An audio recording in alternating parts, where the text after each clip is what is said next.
بسم الله الرحمن الرحيم الحمد لله رب العالمين إن الحمد لله نحمده ونستعينه ونستغفره ونعوذ بالله من شرور أنفسنا ومن سيئات أعمالنا من يهده الله فلا مضل له ومن يضلل فلا هادي له أشهد أن لا إله إلا الله وحده لا شريك له وأشهد أن محمدا عبده ورسوله اللهم صل على محمد وعلى آل محمد كما صليت على إبراهيم وعلى آل إبراهيم إنك حميد مجيد وبارك على محمد وعلى آل محمد كما باركت على إبراهيم وعلى آل إبراهيم إنك حميد مجيد ورضي اللهم عن الخلفاء الراشدين والصحابة أجمعين ومن تبعهم بإحسان إلى يوم الدين أما بعد السلام عليكم ورحمة الله وبركاته mes sœurs, mes frères.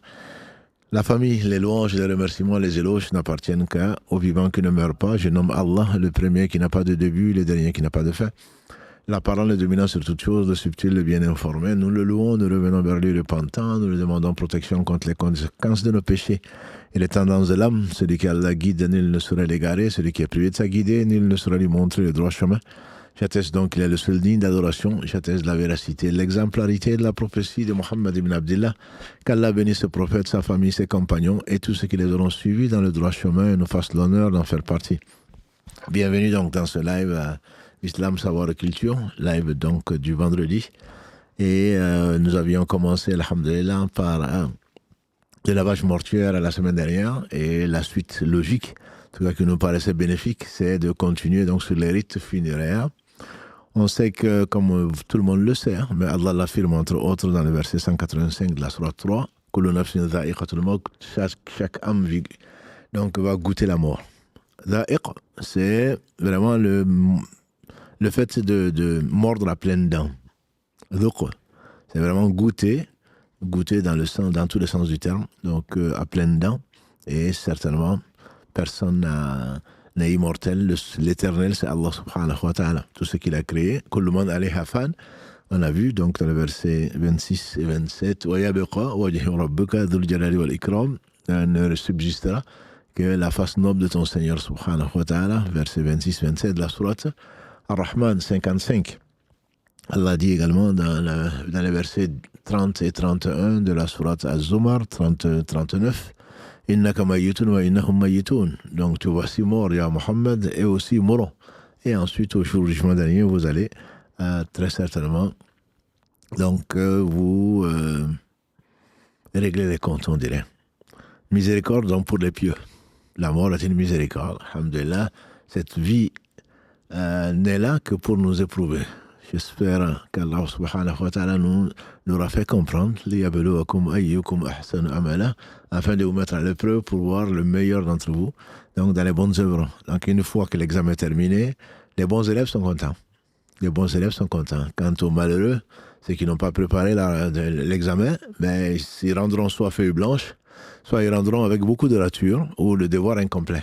Donc Allah nous préserve. Et c'était l'exemple donc de ce qu'on peut attendre en rencontrant l'ange de la mort. Allah subhanahu wa ta'ala dans le verset 30 de la sourate 41 il dit Inna alladhina qalu rabbuna Allahu thumma istaqamu tatanazzalu alayhimul malaikatu alla takhafu wa la tahzanu wa abshiru bil jannati allati kuntum tu'adun. C'est qu'ils disent notre Seigneur et Allah ensuite se tiennent droit dans la vie d'ici-bas. Tatanazzalu alayhimul malaika, les anges descendent sur eux en leur disant point de crainte pour vous et ne soyez pas attristés. Et nous vous annonçons la bonne nouvelle du paradis. Qu'Allah subhanahu wa ta'ala fasse de ce jour notre meilleur jour. Donc, où les anges viendront et nous annoncer la bonne nouvelle du paradis. À ce moment, il n'y a plus de tristesse, alhamdulillah. Pour les parents, certes. Donc, on en parlera tout à l'heure, Inch'Allah, pour les parents.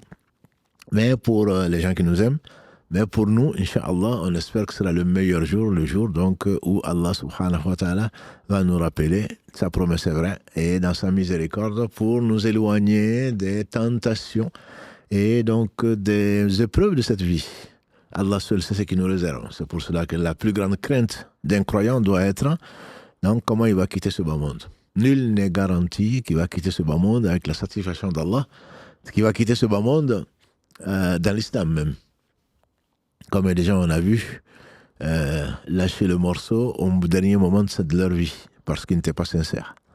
Et donc Allah subhanahu wa ta'ala nous préserve. Quand le meilleur des hommes, Muhammad sallallahu alayhi wa sallam, disait souvent Ya muqallib al-qulub, thabbit qalbi ala dinik, ô toi qui détiens qui change, qui transforme les cœurs, maintient mon cœur sous la religion, que dire alors de nous? Qu'Allah nous accorde une bonne fin. Et donc ça, c'est quelque chose de très important. Donc à cette heure-là, il faut accompagner l'agonie. Quand, bien entendu, ce n'est pas un arrêt cardiaque, quand ce n'est pas une mort subite, comme on l'appelle. Et ceci fait partie des signes de la fin du monde, comme l'a dit le prophète sallallahu alayhi wa sallam. Les morts subites se multiplient. Et en effet, on observe autour de nous, ah oui, il était là. Oui, bien sûr, il était là. Comme le disait la police. Donc, avant de mourir, il était vivant, forcément. Et donc, ces morts subites doivent nous donner des leçons pour ne pas attendre demain, ne pas attendre d'être à l'hôpital, ne pas attendre d'être sur un lit malade pour préparer la mort. Parce que ça peut arriver n'importe quand. Et Allah est généreux, Allah est sage. Et donc, il faut, pour ceux, en tout cas, qui ont pu bénéficier, entre guillemets, de ces derniers moments pour les purifier, puisque le prophète sallam nous dit, celui que Allah aime, il éprouve au point que quand il le rencontre, il n'a aucun péché. Donc, ne voyons pas les gens qui ont souffert, entre guillemets, les derniers moments de leur vie, comme étant des gens qui sont malheureux. Allah seul sait. On fait dire au calife Omar ibn Abdelaziz, qu'Allah lui fasse miséricorde, on lui fait dire, je n'aimerais pas avoir une mort douce. Je n'aimerais pas avoir une mort douce parce que c'est la dernière occasion pour me faire pardonner. Comme on sait, toute souffrance, toute gêne, tout souci enlève des péchés, ou aux croyants bien sûr, et ou l'élève en degré.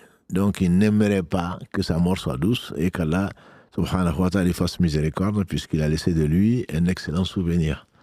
Parmi les rois ou parmi les califes, en tout cas les plus réputés pour sa justice, pour sa droiture et pour sa piété, qu'Allah subhanahu wa ta'ala le récompense amplement. Donc à l'agonie, quand on est présent, il faudrait surtout, bien sûr, les larmes coulent en général, mais il faudrait surtout rappeler au mourant que la miséricorde d'Allah l'emporte sur sa colère. La miséricorde d'Allah l'emporte sur la colère, notamment dans le verset 53 de la sourate 39, Allah dit « Qul ya ibadi alladhina asrafu ala anfusihim lan taqnatu min rahmatillah, inna Allah yaghfiru dhunuba jami'a, innahu huwal ghafurur rahim » Dis-leur, ô mes serviteurs qui sont fait outragement tort. Jamais ne désespérez de la miséricorde d'Allah. Allah pardonne tous les péchés. Il est le pardonneur et le miséricordieux. Donc cela veut dire quoi? Cela veut dire quel que soit, quand on a rempli l'espace entre le ciel et la terre de péché, que l'on rencontre Allah sans rien lui associer, Allah promet, et sa promesse est vraie, qu'il va nous pardonner. Mais avant cela, il faudrait être à l'œuvre. Le prophète sallallahu alayhi wa sallam a visité un jour, nous dit Anas bin Malik, qu'Allah l'agrée, il a visité un jour un jeune qui était au seuil de la mort. Il a dit, comment tu te sens? Il dit, je me sens alourdi à cause du poids de mes péchés, mais j'ai espoir. J'ai espoir à Allah subhanahu wa ta'ala. Et le prophète alayhi salatu salam de lui dire, jamais quelqu'un est dans cet état-là, conscient de ses péchés et espérant Allah subhanahu wa ta'ala que si Allah ne le rassure pas par rapport à ce qu'il craint et ne lui accorde ce qu'il espère, c'est-à-dire le paradis. Donc c'est là, comme vous le savez, la foi, en tout cas Ibn Qayyim le disait, certainement à l'instar d'autres savants, que la foi c'est les deux ailes de la foi, c'est l'espoir et la crainte. Et son cœur, c'est l'amour. Il disait, un oiseau qui n'a qu'une seule aile, qui ne fait qu'espérer, comme beaucoup d'entre nous. Allah est miséricordieux. Allah est pardonneur, certes. Mais on ne le craint pas. Un oiseau qui n'a qu'une seule aile devient la proie d'un prédateur. Il ne peut pas voler. Si un prédateur vient l'attaquer, il ne peut qu'essayer de courir, mais il le rattrape forcément. Et donc ça c'est également ce qui se craignent tellement que ça devient un désespoir. Et Jabir ibn Abdullah, qu'Allah l'agrée ainsi que son père, il a dit 3 jours avant la mort du prophète sallallahu alayhi wa sallam, il nous a dit qu'aucun d'entre vous ne meurt si ce n'est en ayant une excellente idée de son Seigneur, d'Allah subhanahu wa ta'ala. Donc au seuil de la mort, ce qui est conseillé, c'est que l'espoir l'emporte sur la crainte. Par contre, avant ce moment fatidique, il faudrait que ce soit la crainte qui l'emporte sur l'espoir. Mais les deux sont là. Et le tout, c'est l'amour d'Allah subhanahu wa ta'ala. L'amour de sa rencontre. Donc, c'est ce qui, Ibn Qayyim disait, un oiseau, ou tout corps d'ailleurs vivant, un oiseau un oiseau sans cœur, il ne peut pas vivre. Donc, sans l'amour d'Allah subhanahu wa ta'ala, il n'y a pas de vie dans la foi, il n'y en a pas. C'est l'amour d'Allah qui doit nous amener à le craindre et doit nous amener également à avoir espoir en lui parce qu'il est celui qui doit être craint.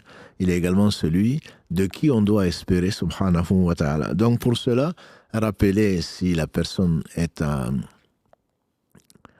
une oreille attentive, rappeler au mourant que la miséricorde d'Allah est infinie. Elle est infinie.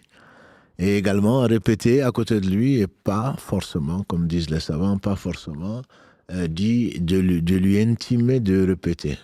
Répéter à côté de lui, la ilaha illallah, point d'être digne d'adoration si ce n'est Allah, afin que la dernière chose qu'il entende, et c'est possible qu'il prononce, soit donc la shahada. Le prophète alayhi salatu wassalam, il a dit, celui dont les derniers mots sont la ilaha illallah, il rentre au paradis. Celui dont les derniers mots sont la ilaha illallah, rentrera au paradis.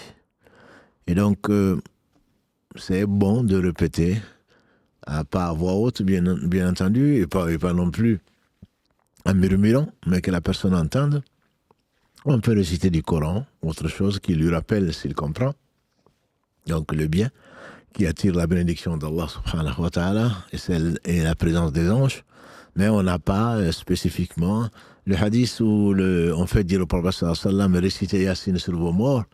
Sur vos morts, c'est pas sur les morts, c'est sur les mourants déjà. Et c'est un hadith qui est faible, mais néanmoins, il n'y a pas de mal, selon certains gens de science, il n'y a pas de mal à réciter du Coran, pas appeler quelqu'un pour réciter du Coran. Juste à côté de soi, ça peut être la Fatiha qui résume tout le Coran. Alors, juste le répéter pour que l'espoir soit là, pour faciliter la rencontre donc de cette âme et qu'elle soit apaisée. Et ayatun nafsul mutaba'inna, ou âme apaisée, irji'i ila rabbiki, radiyatan mardiya, sourate 89, Al-Fajr, l'aube, et donc versets 27 à 30. Ô âme apaisée, retourne auprès de ton Seigneur, agréé de lui et qui t'agrée. Agrée de lui et que tu agrées également. Donc c'est ce que l'on espère pour chacun d'entre nous. Une fois mort, il est conseillé dans la sunna d'orienter donc le défunt, le mort, vers la Qibla. Vers la Qibla, quand les signes donc, de la fin se manifestent, étendu sur le côté droit si possible, sinon sur le dos. Bien sûr, on ne va pas, il faut respecter les morts dans la mesure où le prophète sallallahu a dit qu'il faut bien traiter les morts comme on traite les vivants. Donc si c'est possible de le faire, sinon, bien entendu, on laisse la chose. Fermer les yeux du mort. Le prophète alayhi salatu wassalam, il a dit, quand l'âme est saisie, les yeux la suivent du regard. Et ça, les gens qui ont assisté à la mort de leurs proches ont pu voir les yeux en train de regarder vers le ciel. On le couvre ensuite, donc on ne dit que de bonnes choses. En invocation en particulier, même si le cœur est gros, les yeux pleurent, on le dit car les anges disent Amin. Qu'est-ce que je vais devenir? Je suis perdu, les gens disent Amin. Voilà. C'est un hadith qui est rapporté par l'imam Muslim, qu'Allah lui fasse miséricorde, ainsi qu'à tous nos savants. Donc il faut dire que du bien. Les invocations que l'on fait auprès du mort sont agréées, comme nous l'a affirmé le prophète sallallahu alayhi wa sallam. Donc après sa mort, qu'est-ce qu'il convient de faire? Il convient donc d'annoncer sa mort, comme dans la sunna, le prophète sallallahu alayhi wa sallam, quand An-Najashi, quand l'ange Gabriel est venu lui annoncer la mort de l'empereur donc, d'Éthiopie à l'époque, il a annoncé à ses compagnons en disant « Votre frère, An-Najashi, est décédé. Voilà, levez-vous et priez pour lui, et priez sur lui. » Voilà ce qu'on appelle Salat Janaz al-Ra'ib, bon, pour celui dont le corps n'est pas atteignable. Soit il est mort dans l'eau, soit il a disparu, soit je ne sais quoi d'autre. En tout cas, il est mort à distance et on ne peut pas prier sur lui. On ne va pas revenir sur ce type de prière, sauf peut-être au besoin, s'il y a des questions dessus. Donc, on annonce la mort et ensuite, quand ceux qui l'entendent doivent, comme il est de coutume de le dire, donc l'invocation qui est en fait inversée, Inna lillahi wa inna ilayhi raji'un, à Allah nous appartenons et certes à Allah nous reviendrons. Et Allah subhanahu wa ta'ala cite donc ceux qui disent, qui sont éprouvés, qui disent cela dans le verset 157 de la sourate al-Baqarah. Allah leur promet sa prière, salawatu mir rabbihim wa rahma. Allah donc dit qu'à ceux-là qui sont patients dans cette condition et qui se rappellent en réalité quand on nous dit on a perdu, j'ai perdu ma mère, j'ai perdu mon père. Non, tu n'as rien perdu puisque rien ne t'appartient. Lillahi ma fi samawati wa ma fi al-ard. À Allah appartient tout. Inna lillahi, certainement, nous appartenons tous à Allah et à lui nous revenons. C'est que tu as accepté que Allah nous a confié la bonne compagnie, on espère, de certaines personnes et ensuite c'est leur Seigneur, à lui revient donc tout. Walillahi mirathu samawati wal ard. À Allah l'héritage des cieux et de la terre, tout lui reviendra. Donc cette formule est si bien adaptée à cette situation-là, puisque souvent on est là, j'ai perdu mon père, j'ai perdu mon fils, j'ai perdu même mon travail parfois. Ce n'est pas réalisé vraiment que tout appartient à Allah. Allah me l'a donné, il a repris. Il a donné, il a repris. Donc Allah leur promet donc la prière d'Allah subhanahu wa ta'ala qui est son pardon et qui est leur mention auprès de l'assemblée élevée des anges, une miséricorde et une réussite. Et une réussite dans ce verset 157 de la sourate al-Baqarah. Et la vraie résignation donc se manifeste au premier choc. C'est quand on a un défunt, c'est à ce moment-là que se manifeste vraiment la foi. Vous vous rappelez certainement, dans le hadith rapporté par l'imam al-Bukhari, le prophète sallallahu alayhi wa sallam est passé à côté d'une mère qui venait donc d'assister au départ de son enfant. Et le prophète alayhi wa sallam passant à côté de là lui dit sabran, fais preuve de patience. Et la mère par réflexe a dit, ça se voit que c'est pas toi qui as perdu ton enfant. Le prophète sallallahu alayhi wa sallam n'a rien dit, il est passé. Et ensuite, on a dit à la dame, ne sais-tu pas que c'est le prophète sallallahu alayhi wa sallam? Elle a dit non, je ne savais pas. Elle a été s'excuser. Je ne savais pas que c'était toi. Qu'est-ce que lui a répondu le prophète sallallahu alayhi wa sallam? Il n'a pas dit malish. Non, mais c'est pas grave, tu savais pas. Non. Il a dit, la patience, c'est au moment du choc, ou au premier moment. Donc, combien de veuves se sont remariées, alors qu'elles pensaient que c'était la fin du monde avec le départ de leur mari. Et voilà, non, ça passe. Tout ce qui ne veut pas passer n'a pas à venir, me disait ma mère, qu'Allah lui fasse miséricorde. Tout ce qui ne veut pas passer n'a pas à venir. Toute chose qui est venue, donc il y a un début, a forcément une fin. Allah, celui qui n'a pas de début, il n'a pas de fin. Tout ce qui a un début a une fin, sauf le paradis, l'enfer, comme Allah subhanahu wa ta'ala l'a décrété ainsi. Mais un événement qui arrive forcément va passer. Donc il faut faire preuve de foi, preuve de piété, et ne dire d'Allah subhanahu wa ta'ala que du bien, comme l'a dit le prophète sallallahu alayhi wa sallam. En effet, quand il a assisté à la mort du dernier de ses fils, tous ses fils sont morts à bas âge, Ibrahim, et il a dit à Ibrahim, certainement les yeux sont pleins de larmes, le cœur est lourd, mais on ne dit d'Allah que du bien. Il faut vraiment faire attention à ce que l'on dit, même sous la colère ou sur l'émotion, parce que ça compte. Pas de musulman, a dit le prophète sallallahu alayhi wa sallam, qui dit à la mort d'un proche, oh mon Dieu, récompense-moi pour le malheur qui me touche et remplace-moi donc du malheur qui me touche par un bien sans que Allah ne le récompense et le remplace par mieux. Effectivement, c'est notre mère Salama qu'Allah l'agrée, ainsi que tous les compagnons du prophète sallallahu alayhi wa sallam disaient cela. Quand Abu Salama est mort, j'ai dit cela. Inna lillahi wa inna ilayhi raji'un. À Allah nous revenons, à Allah nous appartenons, à Allah nous reviendrons. Et donc Allah compense-moi donc le malheur qui m'a atteint par quelque chose de mieux. Elle a dit, j'ai dit ceci et Allah m'a accordé mieux. Il a accordé Muhammad sallallahu alayhi wa sallam le meilleur des hommes. Donc elle sera, Inch'Allah, avec les femmes du prophète sallallahu alayhi wa sallam au jour du jugement dernier. Elle ne sera certainement pas malheureuse, puisqu'il occupera sallallahu alayhi wa sallam la meilleure des places. Comme quoi, à quelque chose de malheureux. Bon, dit les Français, et c'est bien vrai. C'est vrai, c'est bien vrai. Le fait de perdre Abu Salama, qui est mort martyr. Abu Salama est mort martyr, et avant sa mort, Salama lui dit, promets-moi, si je meurs avant toi, de ne pas te marier. Il lui dit, non, moi, si je meurs, ce que je demande à Allah, c'est de te donner un mari meilleur. Bien entendu, dans cette position, dans ce jour de joie, dans un couple, elle a dit, non, mais il n'y a pas mieux que toi. Elle ne savait pas qu'il y avait mieux que son mari. Alhamdulillah, qu'Allah nous fasse vivre dans des couples comme ça, aussi unis et aussi joyeux. Que l'homme pense du bien de sa femme, et malgré ses défauts, que la femme pense du bien de son mari, malgré ses manquements. Voilà, il n'y a pas mieux que toi. Effectivement, c'est Allah qui a choisi donc ce mari pour toi, c'est le destin. Prends ton mal en patience et Allah te donnera certainement mieux, peut-être pas forcément un autre mari, mais au moins en reformant donc cet homme et en faisant de lui, alhamdulillah, un vrai croyant, un pieux. Les anciens disaient, accorde la main de ta fille à un pieux, s'il l'aime, il va le combler, et s'il ne l'aime pas, au moins, il ne va pas être injuste. C'est ce qu'on souhaite à tous nos frères et ce qu'on souhaite à toutes nos sœurs. Bref, à quelque chose de malheureux. Bon, elle n'aurait pas perdu Abu Salama, qu'elle n'aurait certainement pas épousé le meilleur des hommes et être en compagnie des meilleures, donc des femmes, au jour du jugement dernier. Bref, juste, les lamentations ne doivent pas être faites.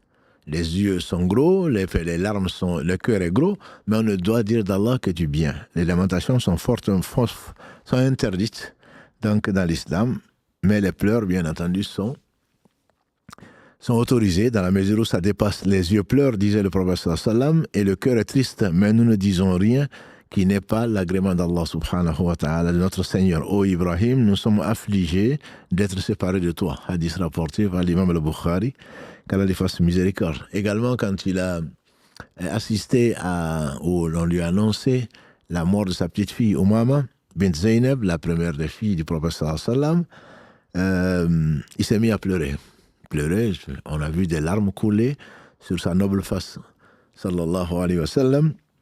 On dit, pleures-tu au messager d'Allah, sallallahu alayhi wa sallam? Il dit, c'est l'effet de la miséricorde d'Allah. C'est l'effet de la miséricorde d'Allah qu'Allah a placé dans le cœur de ses serviteurs. Allah ne fait pas miséricorde, il ne fait miséricorde qu'à ses serviteurs qui sont miséricordieux. Allah fait miséricorde à ses serviteurs qui sont miséricordieux. Donc cette compassion prouve, s'il en est besoin, qu'on a un cœur. Donc ça attriste et les larmes coulent. Les larmes n'ont pas été créées que pour ça, mais également ça permet de soulager. Donc il ne faut pas dire à quelqu'un ne pleure pas. Non, tu consoles la personne, mais ne pleure pas, ça c'est pas quelqu'un... On dit aux hommes, quand on voit un homme en train de pleurer, mais tu es devenu une femme. Non, pas du tout. C'est parce que les femmes ont plus de compassion. C'est ce qu'Allah a décrété. Mais un homme qui ne pleure pas, qui a un cœur dur, mais ça ne prouve pas du tout du bien de la personne. Quelqu'un qui n'arrive même pas à pleurer. L'émotion peut empêcher la personne de pleurer, mais quelqu'un qui ne pleure jamais, c'est qu'il y a un problème. Je crains que ça vienne vraiment de la dureté du cœur, qu'Allah nous en préserve. Qu'Allah nous en préserve. Donc, pour résumer une affaire très importante, le deuil, donc, la période de deuil est de 3 jours. Et de 3 jours, qu'on peut s'abstenir de travailler, etc. On est triste. C'est normal, 3 jours pour tout le monde sauf la veuve, comme on le sait. La veuve, Allah l'a décrété, c'est 4 mois et 10 jours. 4 mois et 10 jours, notamment dans la Sourate al-Baqarah, verset 234. Sourate al-Baqarah, verset 234, puisqu'aujourd'hui on rencontre beaucoup de gens, pas plus tard qu'hier. Une sœur, où est-ce qu'on trouve dans le Coran qu'il faut une séparation de biens? Voilà. Tout le monde devient savant. Elle a pris son Coran, voilà, tu tapes sur Google pour voir. Non, si le prophète l'a affirmé, il a dit, c'est Al-Bukhari et Muslim ont consigné dans leur authentique que le prophète a dit, il n'a fait que confirmer, c'est qu'Allah a révélé dans le verset 234 de la sourate Al-Baqarah. Il a dit, là, le délai de vidité, de vidité de la femme, de la veuve, est de 4 mois et 10 jours. Aujourd'hui, on se pose la question, oui, mais ma mère, elle a 70 ans. Est-ce qu'elle doit quand même observer ce délai?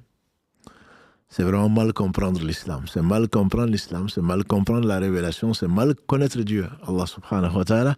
S'il l'a fait, ce n'est pas parce que ça peut lui enlever quoi que ce soit, ou ce n'est pas une punition non plus, c'est parce qu'Allah qui détient toutes choses, c'est lui qui a tout créé. Par conséquent, ces 4 mois, il n'a pas dit 4 cycles. Un frère me dit cette semaine, oui, mais bon, on m'a dit que le délai d'une femme veuve, c'est 4 mois. J'ai dit non, c'est 4 mois et 10 jours. Il dit, c'est pour voir si elle était enceinte ou pas. J'ai dit, ah bon? Qui t'a dit que c'est pour voir cela? On a entendu, on a obéi. Mais de tout temps, on sait que quand une femme n'a pas, observe, pour les plus jeunes, qui ne sont pas ménopausés, de tout temps, on sait que quand il y a du sang qui coule, des sangs menstruels, on sait qu'il n'y a pas de grossesse. On dit, c'est pour savoir si l'utérus est vide ou pas. Et une femme de 80 ans, on se pose la question, pourquoi? Ah non, mais elle a 80 ans. Ou celles qui ont fait la fornication et qui veulent se marier. Non, non, je suis sûr, je ne suis pas enceinte parce que j'ai fait des analyses. Si vous voulez, je vous présente les analyses. J'ai dit, c'est pas à moi qu'il faut le présenter. Présente-le à tes anges, tes analyses. Tu fais ce que tu fais, au lieu de revenir vers Allah repentant, et tu es là en train de, non, moi je ne suis pas enceinte, donc je peux me marier. Non, j'ai mes analyses, je ne suis pas enceinte. Et alors? Il n'y avait pas d'analyse du temps du prophète sallam à ma connaissance. Donc il ne faut pas forcément appliquer la raison il ne faut appliquer la raison qu'à sa place. Quand il y a une révélation, elle est au-dessus de la raison. Pour le croyant, bien entendu. Pas pour tout le monde, pour le croyant. Pour le croyant, il n'y a pas, ah oui, mais 4 mois et 10 jours, mais pourquoi c'est pas... Ah, c'est pourquoi. Le verset 23 de la sourate 21, de la sourate des prophètes, Allah dit, on ne lui pose pas la question. On ne l'interroge pas et lui, il interroge. On ne l'interroge pas et lui, il interroge. Subhanahu wa ta'ala. Donc, il faut vraiment ne pas avoir ces réflexes-là d'enfants. Chez nos enfants, c'est normal. Et pourquoi? Et pourquoi? Et pourquoi? Et pourquoi? On peut le comprendre. Mais pour quelqu'un qui est croyant, qui est responsable, en train de poser, mais pourquoi Allah m'a imposé ça? Mais pourquoi Allah n'a pas fait ça? Mais pourquoi Allah fait ça? C'est pas signe de foi. C'est pas signe de foi. Qu'Allah subhanahu wa ta'ala nous donne l'acceptation du destin et nous fasse comprendre notre religion. Donc ça fait déjà 30 minutes, on va essayer d'aller un peu plus à moins que Mohamed soit assailli de questions. Après donc le lavage mortuaire qu'on a vu, donc le vendredi dernier, il y a la prière mortuaire. La prière mortuaire, donc sur les morts musulmans, que musulmans. Une fois mort, on ne peut prier que pour les musulmans et sur les musulmans. Et même si le corps est absent, comme on a vu tout à l'heure avec An-Najashi, c'est un farde kifayi, disent les savants. Un farde kifayi, c'est-à-dire c'est une obligation collective. Si une partie des musulmans le font, cette partie est récompensée et les autres ne sont pas empêchés. Mais si personne ne le fait, tout en le sachant bien sûr, si personne ne le fait, si tout le monde néglige cette obligation, ça fait partie des 5 ou 6 droits, ça dépend des hadiths, 5 droits ou 6 droits du croyant sur son frère. Et sa sœur, bien sûr. Et donc, on doit prier sur le défunt et pour le défunt. Celui qui prie, c'est pour lui-même. Le prophète sallam a dit, celui qui prie sur son frère décédé, Allah lui donne un qirat, donc de bonnes actions. Et le qirat, c'est une montagne. Donc, c'est l'équivalent d'une montagne de bonnes actions. Et on voit souvent les gens négliger. Après la prière, il y a salat janaza. Il faut les prier presque pour rester. Et le jour où tu vas te retrouver mort dans l'eau ou dans l'air, où tu n'auras personne pour prier pour toi, ce sera trop tard. Donc, non seulement tu passes à côté des choses faciles, des hasanats faciles, et peut-être qu'un jour, si tu ne veux prier pour personne, peut-être que Allah fera que tu mourras dans des conditions où tu n'auras personne pour prier pour toi. Parce que c'est également pour notre frère ou notre sœur, quand le moment viendra. Celui sur qui, a dit le prophète sallallahu alayhi wa sallam, une rangée, donc 3 rangées plutôt de croyants pris, 3 rangées minimum, ou 40 personnes qui sont unitaristes, c'est-à-dire qui croient qu'Allah seul mérite l'adoration, mais de point de vue vraiment croyance, pas seulement qui atteste comme nous, qu'Allah seul mérite l'adoration, que Mohammed est son messager, mais si c'est vraiment sincère, s'il y a 40 personnes qui prient sur une personne, un défunt, Allah lui accorde le paradis. Donc on est là en train de prier pour la personne, en même temps on prie pour nous-mêmes. Et si 3 rangées donc, de musulmans prient sur donc une personne, Allah lui accorde le paradis. Ça ne veut pas dire qu'il n'aura pas le châtiment de la tombe, ça ne veut pas dire qu'il ne passera pas par l'enfer. Ça, c'est une autre histoire. C'est une autre histoire, ça dépend dans quelle situation il est mort. Mais en tout cas, il entrera au paradis. Et c'est de telle façon que même si on n'est que 10, et même moins, les musulmans intelligents, les dirigeants intelligents de la prière s'arrangent pour qu'il y ait 3 rangées. Même si tout le monde peut se mettre sur la même rangée. Voilà, tout ceci parce qu'ils croient à la promesse d'Allah subhanahu wa ta'ala au travers de la bouche de son prophète sallallahu alayhi wa sallam. Si 3 rangées de musulmans prient sur un mort, un défunt, Allah le fait rentrer au paradis. Si 40 également, donc personne qui croit sincèrement à Allah subhanahu wa ta'ala, son unicité, c'est sur quoi les cieux et la terre ont été créés, et Allah subhanahu wa ta'ala fait profiter donc ce mort de la prière de ses frères. Donc cette prière est relativement simple. Les conditions de validité, disent les savants, c'est comme la prière. C'est comme la prière normalement. Je parle des conditions de validité, je parle des piliers de la prière. Les conditions pour que la prière soit valide, c'est comme la prière. C'est comme dans la prière normale, il faut la purification de l'impureté immatérielle, donc hadath, et les matériels, donc khabath, vêtements, corps, et le lieu de prière, comme ceci est requis. Donc pour n'importe quelle prière, il faut dissimuler sa nudité. Je parle bien sûr la nudité des prières. Donc il faudrait que la aura soit couverte, chez l'homme comme pour la femme. Il faut également diriger donc le corps du mort vers la qibla, quand le corps est présent en tout cas. Et donc les actes, on reste debout. Et bon, bien ça c'est après. Donc on fait les actes qui sont obligatoires dans cette prière-là, c'est de rester debout, comme Allah le dit, même pour celui qui peut bien sûr, rester debout. Donc il y a l'intention. Et ensuite, les obligations de la prière, c'est après le premier takbir, le premier yakat. Il peut aller jusqu'à 9, dit l'imam Al-Albani, et c'est certainement basé sur les hadiths, jusqu'à 9, Allahu Akbar. Mais en général, les savants sont d'accord, les 4 écoles, sur 4 fois Allahu Akbar. 4 takbirat, donc généralement, c'est ce qu'on fait.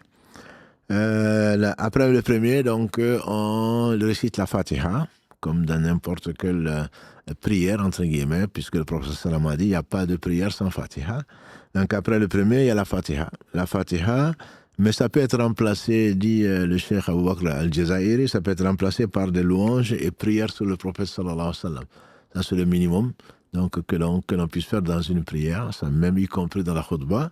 Et tout est à basse voix dans cette prière spéciale, tout est à basse voix. Donc, il y a, à part le takbir, bien sûr, de l'imam, même si beaucoup de prières se mettent à répéter après lui, ce n'est pas à faire. Tant qu'il y a un micro, tant qu'on entend. Donc, la Fatiha, ensuite, il y a 4 takbirat, donc 4 fois Allah Akbar. Après la Fatiha, le deuxième Allah Akbar, on prie pour le prophète sallallahu alayhi wa sallam et sur le prophète sallallahu alayhi wa sallam et pour le prophète alayhi wa sallam. Il n'y a pas de formulation innovée. C'est Allahumma salli ala Muhammad wa ala ali Muhammad, l'équivalent de ce que l'on lit dans la prière ibrahimi, donc après le tashahhud. Après le deuxième takbir, après le troisième takbir plutôt, donc on prie pour le défunt, on invoque pour le défunt, pour sa famille, et dans certaines écoles comme l'école de l'imam Ahmad, on fait toutes les invocations, c'est-à-dire pour le défunt, pour les vivants, pour les morts, etc. Et après un 4e takbir, directement ils disent salam alaikum. Un seul salam, en général, c'est ce qui a été rapporté. Mais si on en fait 2, ce ne serait pas une innovation, mais en général, c'est un seul salam.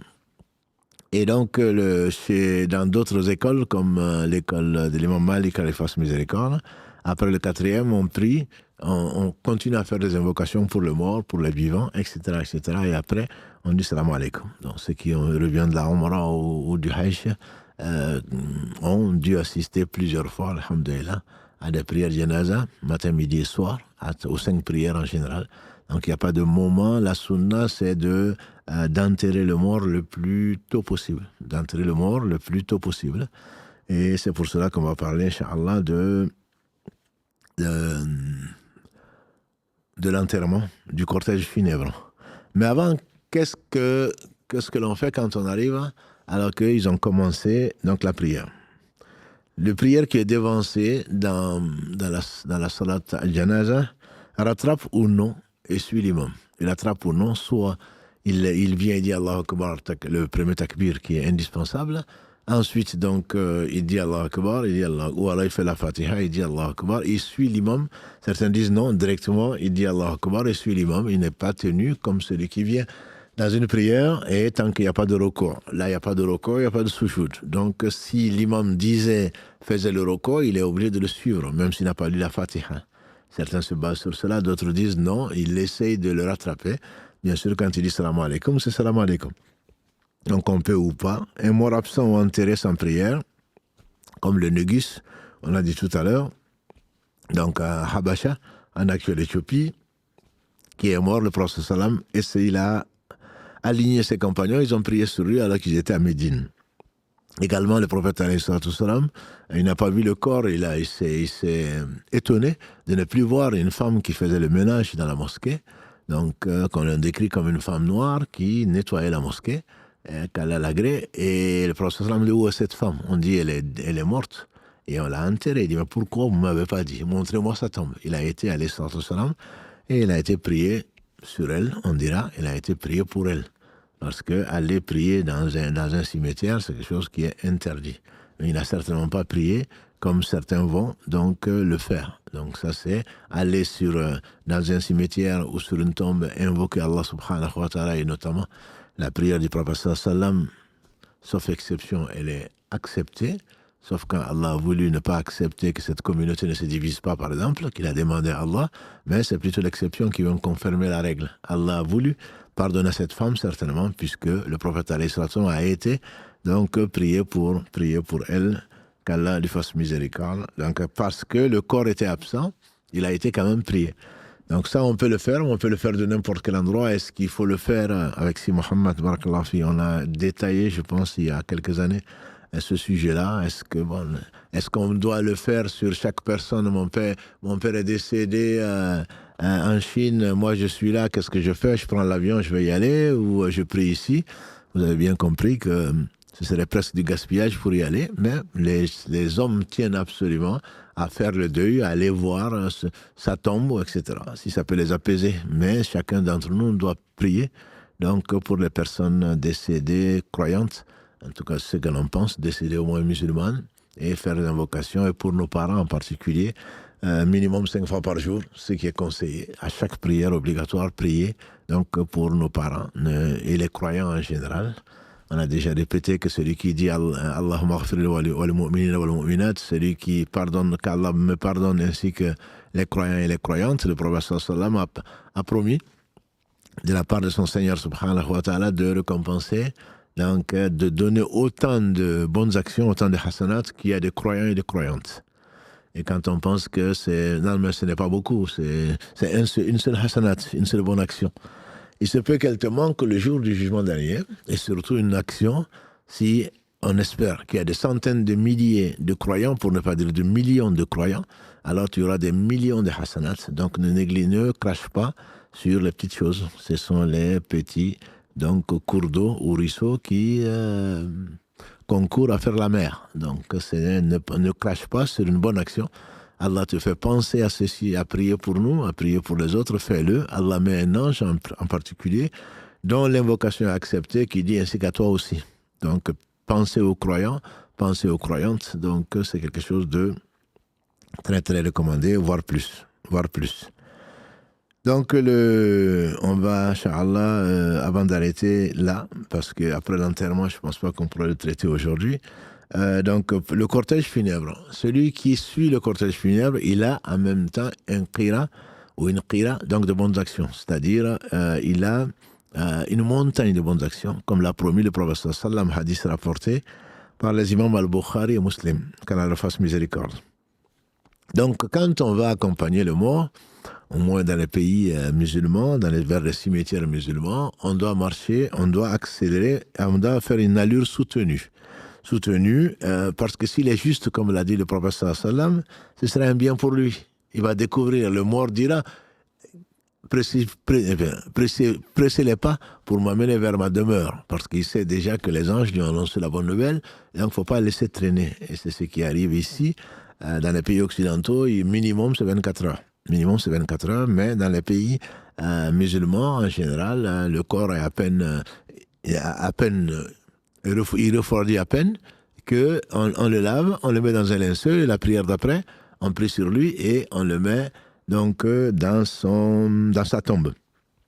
Et si c'est quelqu'un de mauvais, alors on se débarrasse. On se débarrasse de cette personne-là en la mettant là où Allah subhanahu wa ta'ala l'a voulu. Et il est conseillé, quand en tout cas c'est un cortège funèbre, de marcher devant le brancard. Devant le brancard et pas derrière, qui est conseillé. Il est reprouvé que les femmes donc accompagnent. Est-ce qu'elles peuvent visiter les cimetières ou pas? On en a déjà parlé. Donc en tout cas, déconseillé, c'est le fait d'accompagner le mort. Par contre, visiter les cimetières, il y a divergence entre les savants. Certains savants, notamment de l'école Hanbali, l'interdisent complètement à cause des hadiths authentiques. Mais d'autres disent non, c'est Allah subhanahu wa ta'ala a inspiré à son prophète de dire aux femmes de ne pas le faire fréquemment. Donc c'est comme ça que est compris l'avis majoritaire à ma connaissance, donc de partir visiter, pas de façon fréquente. Et le prophète a également dit, je vous avais interdit de visiter les cimetières, maintenant visitez-les, ça vous rappelle la mort. Est-ce qu'il s'agit que des hommes? C'est comme ça que certains interprètent, d'autres disent, il n'y a pas de précision. Donc c'est hommes et femmes. Et notre mère Aïcha Kalalagré également a été visiter donc la tombe de son frère Abdurrahman, Allah les agrée. Et donc on dit ce n'est pas, elle devait savoir plus que nous, plus que beaucoup, c'est que Allah subhanahu wa ta'ala a voulu que le prophète sallam dise et pratique surtout. Donc il y a divergence dessus. Dans tous les cas, ça ne doit pas être un lieu de boire le café ou de passer le week-end. Pas plus tard qu'hier, non, avant-hier, quand on a été au cimetière ici, voilà, il y a des chaises. Des gens viennent maintenant passer des week-ends. Je ne parle pas d'arroser, je ne parle pas de planter des oliviers et puis donner à boire aux morts, en gros, quoi. Mais mettre de l'eau et arroser, donc arroser la terre de la tombe, etc. Certains disent même qu'il faut mettre de l'eau parce que les morts, ils ont soif, comme s'ils sortaient pour venir boire de l'eau et qu'ils attendaient qu'ils viennent les servir. Voilà. Donc tout ça, ce sont des choses, alhamdoulilah, qui ne sont pas du tout conseillées et qui sont reprouvées parce que c'est de l'innovation. La meilleure image que j'ai, c'est le cimetière de Baqiya de Médine, à côté de la mosquée du prophète sallam, où tout est ressemblé. Il n'y a pas de construction. Et quand on voit aujourd'hui, Allah seul sait, on ne sait même plus si c'est un cimetière musulman, chrétien ou d'ailleurs. Donc avec des constructions, c'est absolument interdit. Mais on en parlera, Inch'Allah, peut-être plus tard. Donc il est réprouvé également donc, de lever la voix quand on voit les gens dans les cimetières en train de... Je parle du cortège et on est arrivé pour enterrer. Il est réprouvé de lever la voix, on voit les gens au téléphone, des gens qui rigolent. Avant-hier, on parlait de la Coupe du Monde. Voilà, mes oreilles ont entendu ça. Et d'autres qui filment, et je ne sais quoi d'autre. Je ne sais pas jusqu'où on ira. Il faut surtout faire des invocations, mais il n'y a pas d'invocation particulière, sauf ce qui a été donc enseigné par le prophète sallam pour les défunts et pour les défunts qui sont dans je parle de quand on est dans les cimetières. Pas de récitation, on a également vu ça donc en détail. Pas de l'avis en tout cas correct et majoritaire, c'est qu'il n'y a pas à aller sur le tombeau et en train de réciter donc le Coran, des sourates particulières ou pas. Ça, c'est l'avis majoritaire. Il est réprouvé également de s'asseoir. Et on a vu beaucoup d'arguments il y a quelques années. Donc, avant que le brancard ne soit posé par terre et s'asseoir encore moins sur les tombes qui sont à côté. Et donc, par ignorance, les gens marchent Mieux vaut marcher sur des braises ou s'asseoir sur des braises plutôt que de s'asseoir sur une tombe. Même si tu te dis, mais où est le mal? Le mal, c'est de désobéir au prophète sallallahu alayhi wa sallam. Le mal, c'est de désobéir au prophète alayhi wa sallam. Quant à l'inhumation même, et je m'arrêterai là, Inch'Allah, la pratique donc du lahd est la sunna des musulmans. Et quant au shaq, c'est la sunna d'autres que les musulmans. Donc le lahd, comme vous le savez, et l'esprit est tout simplement magnifique. C'est creuser donc le trou et faire une fente latérale où on va mettre le corps, donc, et ensuite quand on va refermer le trou, ça ne va pas tomber sur le corps, et pourtant il est mort. Donc ça c'est la miséricorde d'Allah subhanahu wa ta'ala qui a parfait ses bienfaits sur cette communauté, et ça c'est notre sunna. Ici, bien évidemment, quand on est dans un cercueil, c'est pas quelque chose qui est faisable, entre guillemets, en tout cas, je ne l'ai jamais vu faire. On creuse un trou, qui est une sunna d'autres personnes, on met le cercueil et on met la terre dessus, quelles que soient les précautions donc, que l'on prend. Cela n'empêche pas que ce n'est pas la sunna du prophète sallam. Il est sunna également d'introduire le mort donc, par les pieds, le déposer sur le côté droit quand il y a un côté. Dans un cimetière, bien dans un cercueil, ce sera forcément sur le dos. Mais si la personne n'est pas dans un cercueil, donc se mettre sur le côté droit et en face de la qibla et dénouer les liens, puisque quand il y a donc le mort avec recouvert son cercueil de son linceul, donc on fait 3 nœuds, donc au niveau de ses pieds, de sa taille et de son cou, défaire donc les nœuds avant de mettre la personne donc dans une de ses demeures transitoires, avant donc et dire la bismillah à sunnati rasoulillah, et donc bismillah est sur la sunna du prophète sallam, c'est ce qui est la sunna. Il ne s'agit pas de le dire à haute voix comme certains le feraient exactement, ou le feraient répéter. C'est pas du tout sunna. C'est celui qui donc met ce corps-là là où il va reposer, on l'espère. Donc le fait de le dire soit à basse voix, soit dans son cœur. Voilà, donc je pense qu'on va arrêter là pour l'instant.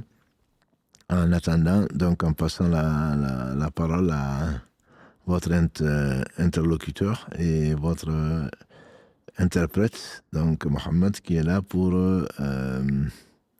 parler donc des activités, la minute MMT, et ensuite donc répondre, enfin poser vos questions et les questions que lui-même il a pu recueillir dans ce court temps, donc sur les rites funéraires. Barakallahu fikum. أعوذ بالله من الشيطان الرجيم بسم الله الرحمن الرحيم الصلاة والسلام على رسول الله السلام عليكم ورحمة الله وبركاته à toutes et à tous. Barakallahu fik, Cheikh, pour ces rappels très, très, très intéressants. Effectivement, il y a quelques petites questions que je poserai donc après. Et effectivement, aujourd'hui, par rapport à donc cette minute de MMT qu'on a mis en place depuis un petit mois maintenant, alhamdoulilah, j'ai décidé de parler plutôt des statistiques concernant la fréquentation du site internet et notamment les réseaux sociaux aussi.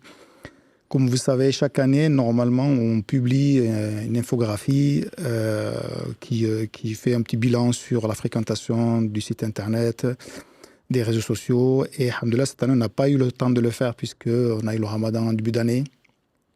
On a eu aussi le lancement du site qui a pris un peu de temps. Donc finalement, on l'a mis un peu de côté. Donc je me suis dit, ça serait intéressant peut-être de le faire ce soir dans la Minute MMT. Déjà, barakallahu fikoum à toutes et à tous pour votre fidélité. On ne le répétera jamais assez. Alhamdoulilah, vous êtes de plus en plus nombreux à nous suivre et à nous solliciter. Énormément de messages sont envoyés par mail, par les messages privés des réseaux sociaux. Comme on l'a répété, répété, on fait ce qu'on peut pour essayer de vous apporter des réponses. Comme on l'a dit la dernière fois sur le site internet, on a mis un système de tri, on va dire, dans les sujets et plusieurs personnes qui sont derrière pour vous essayer de répondre le plus rapidement possible. Alhamdoulilah, il y avait déjà plus de 3 ou 4 000 mails qui étaient en attente. Ça, c'est un peu le réflexe de faire les appels à chaque fois. Et donc, alhamdoulilah, aujourd'hui, Vous êtes, on va surtout faire un petit retour sur l'année 2025, sur les statistiques, notamment pour le site internet. C'était donc l'ancien site qui était, alhamdoulilah, déjà très très très visité, et c'est pour ça qu'on a décidé plutôt de le renouveler cette année. L'année dernière, Cheikh, il faut savoir qu'il y a eu plus de 491 000 utilisateurs du site. Un peu moins que 2024. 2024, c'était plus de 500 000 utilisateurs. Par contre, il y a beaucoup plus de visites. Donc, c'est 491 000 personnes ont visité le site, plus de 300 000 visites. Beaucoup plus que 2024, par contre, où on avait 2 900 000 visites. Donc, alhamdoulilah, barakallahu fikoum pour votre confiance. Et bon, on a vu que le site, le contenu était un peu limité. Beaucoup de gens venaient surtout aussi pour les horaires de prière. Et donc, on a renouvelé le site. On l'a lancé pendant le mois du Ramadan. L'année dernière, à la veille du Ramadan, c'est souvent cette date-là où il y a énormément de fréquentation. Plus de 22 000 personnes connectées la veille du Ramadan en 2025. Et en 2026, on a eu un peu plus de 23 000 personnes, plus de 40 000 visites la veille du Ramadan. Donc, alhamdoulilah, barakallahu fikum encore une nouvelle fois. Et on sait que le site est visité un peu partout à travers le monde, et notamment en France déjà par rapport aux villes. La ville qui est arrivée en premier, c'est Paris. 28% des visiteurs principaux du site. Avant Toulouse. Avant Toulouse, oui. Avant Toulouse, 28% pour Paris et 23% pour Toulouse. Alhamdoulilah, après suivi de Bordeaux, Grenoble, Nice, Montpellier, Lyon, Marseille. On revient à Colomiers. Donc après, bon, j'ai pas été plus loin que ça. Mais alhamdoulilah, on sait que vous êtes nombreux de toute la France à nous suivre, notamment aussi à participer. Même quand on fait des opérations de collecte de dons, vous êtes aussi nombreux de toute la France, voire même de plusieurs pays à travers le monde via donc les actions qu'on met en place et les moyens de dons qu'on met en place sur le site internet notamment. Et sur les pays, alhamdoulilah, là c'est la France qui arrive en premier, suivi par le Maroc, l'Algérie, l'Allemagne après. Donc l'Allemagne... un pays francophone pourtant. L'Allemagne, c'est pas francophone. À moins que, je sais pas, peut-être nos frères voyagent beaucoup, on ne sait pas. Donc, après, on a les États-Unis, la Hollande, la Belgique, donc pays francophones, l'Espagne, l'Indonésie, la Tunisie. Après, j'ai été chercher un peu plus loin pour voir un petit peu les pays peut-être un peu, on va dire, marginal. Donc, bon, alhamdoulilah, le Sénégal, c'est aussi un pays qui suit beaucoup. La Suisse, l'Albanie, la Hongrie, l'Arabie Saoudite, Mayotte, Malaisie aussi, le Japon, donc le Brésil aussi également. Donc, alhamdoulilah, je pense que ça doit être des petits pourcentages, mais chaque année, ils sont là. Donc, on ne peut pas dire que ce sont des voyageurs. Je pense que c'est sûrement peut-être des gens des expatriés qui sont installés là-bas. Donc, en tout cas, ça nous fait énormément plaisir et puis ça nous encourage, comme je dis souvent, à continuer. Et sur les réseaux sociaux, on a dépassé 1 200 000 abonnés sur tous les réseaux confondus. Donc, alhamdoulilah, je vais très rapidement donner les chiffres pour chaque réseau. Donc, on est présent sur YouTube, Instagram, Facebook, TikTok. X, on a un peu abandonné, même si on est toujours présent dessus aussi. Et donc, sur YouTube, il y a plus de 205 000 abonnés. Ce qu'il faut savoir aussi, cher, c'est que plus de 6,4 millions de vues des vidéos, plus de 2,6 millions d'heures de visionnage des vidéos, et on a posté un peu plus de 1100 vidéos depuis. Donc, alhamdoulilah, Karim travaille beaucoup sur les vidéos. Concernant Instagram, on l'a quand même jamais vu sur la vidéo. Il travaille beaucoup, mais on l'a jamais vu sur la vidéo. Il va falloir l'attraper un jour, je pense. Il va falloir le piéger. Absolument, oui.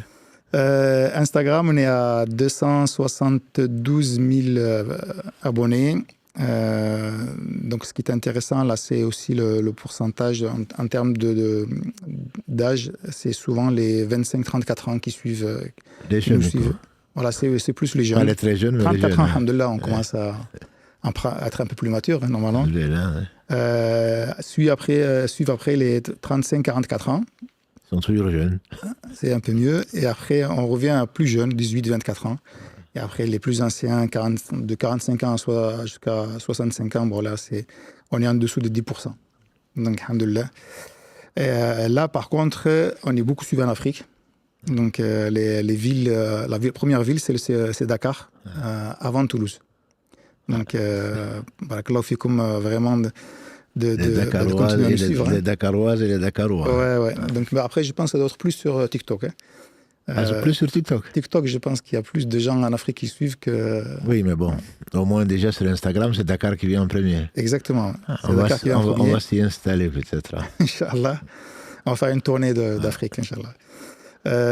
Après, c'est Toulouse, Paris, Abidjan, on revient, donc Bamako, Marseille. Donc voilà, après, en termes de pays, bien évidemment, la France reste devant. Après, c'est le Sénégal, Côte d'Ivoire, Mali, Guinée, et on revient sur la Belgique, Canada. Canada, c'est quand même 2% de personnes qui nous suivent au Canada. Donc, on leur passe le salam, je pense qu'il doit faire un peu tard, ça doit être un peu tard chez eux. J'en profite d'ailleurs pour il se peut que je rencontre certains de ceux-là, puisque je suis invité au Canada du 2 juillet au 6 juillet. Donc voilà, pour quelques jours. Donc, on va donner plus de... Voilà, comme ça, nos sœurs canadiennes présentes au Canada et les frères. Donc, il y a 2 conférences de prévues, le 4 pour une conférence générale, le 5 réservé aux femmes. Mais bon, je garde le reste en secret. La ville? La ville, c'est Montréal. D'accord. Ouais, Montréal. Ça parle français. Du 2 au 6 juillet. Mais quand on aura le programme détaillé, Inch'Allah, on va le publier. Inch'Allah. Sur Facebook, 187 000 personnes. Là, pareil, pas mal de pays africains qui suivent. Pratiquement la même chose que Instagram. C'est le premier pays, Facebook? Facebook, c'est Abidjan, le premier, en termes de ville. Après, il vient la Guinée, Bamako. Après, on a Toulouse en 4e. Je suis étonné que les Ivoiriens soient sur Facebook et qu'ils soient premiers sur Facebook, Abidjan, et que Dakar soit premier sur Instagram. C'est marrant. Pays, donc la France, Côte d'Ivoire, Guinée, Mali, Sénégal, Burkina Faso, Cameroun, Niger, et après États-Unis, Tchad. Voilà. Et donc TikTok, un peu plus compliqué TikTok pour relever les statistiques, mais on a... alors que je me retrouve rapidement, on est... alors je l'ai mis 2 fois celui-là. Je l'ai perdu. Je crois que c'est plus de 500 000 abonnés. Plus de 500 000 abonnés et plus de 19 millions de vues sur les publications. Donc ça fait quand même aussi un nombre important. Et donc c'est le réseau où il y a le plus d'abonnés. Hein. Donc c'est plus de 500 000... 575, voilà. 578, très exactement. Voilà, je l'avais noté, je ne l'ai retrouvé pas la note. 578 000 abonnés sur TikTok.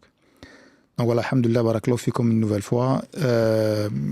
Aussi la chaîne WhatsApp qui vraiment monte très très vite, puisqu'il n'y a pas assez longtemps, on a dépassé les 10 000. Et là, on est à 16 000 abonnés. Tu peux rappeler, s'il te plaît, ce que diffuse cette chaîne WhatsApp? Qu'est-ce qu'on y trouve? Généralement, on repartage ce qu'on publie sur le réseau, sur Instagram, sur Facebook principalement. On diffuse beaucoup aussi tout ce qui concerne la Janaza, justement, puisqu'on ne le diffuse pas sur le réseau, mais par contre sur la chaîne WhatsApp, vous êtes pratiquement informé en direct dès qu'il y a une salat Janaza qui est prévue à la mosquée. Elle est annoncée sur cette chaîne-là. Donc, puis parfois, peut-être des informations plus sur les cours, notamment quand tu voyages et que certains cours sont suspendus. C'est souvent sur cette chaîne-là qu'on l'annonce. Donc voilà, c'est peut-être des informations un peu différentes des réseaux sociaux. C'est pas la même chaîne sur laquelle, parce qu'on a aussi des listings WhatsApp pour les cours, pour recevoir les cours audio. Ouais. Audio, notamment du tafsir le samedi et le mardi du dogme. Oui, donc ça c'est une liste encore à part. C'est à part. Voilà, ouais. donc c'est. Non, c'est juste pour juste une précision, quoi. Ouais. D'ailleurs, ça pour faire partie de cette liste-là, je crois qu'il faut envoyer Je ne sais pas qui s'occupe d'ailleurs. C'est un frère ou une sœur qui s'occupe de cette liste-là, alimentaire, quand on veut faire partie de la liste. Oui, il y a les deux, oui. Il y a les deux. Okay. Oui, c'est sur demande. Sur demande, ceux qui souhaitent, donc, précisent, bien sûr, c'est par WhatsApp. Et puis, bon, s'il y a une liste pour les sœurs et une liste pour les frères, pour recevoir les cours, bien sûr, tout est gratuit. Mais ce n'est pas en direct. D'accord. Voilà, après on a la newsletter. Alors la newsletter, on a installé aussi sur le nouveau site internet. Vous pouvez directement vous abonner.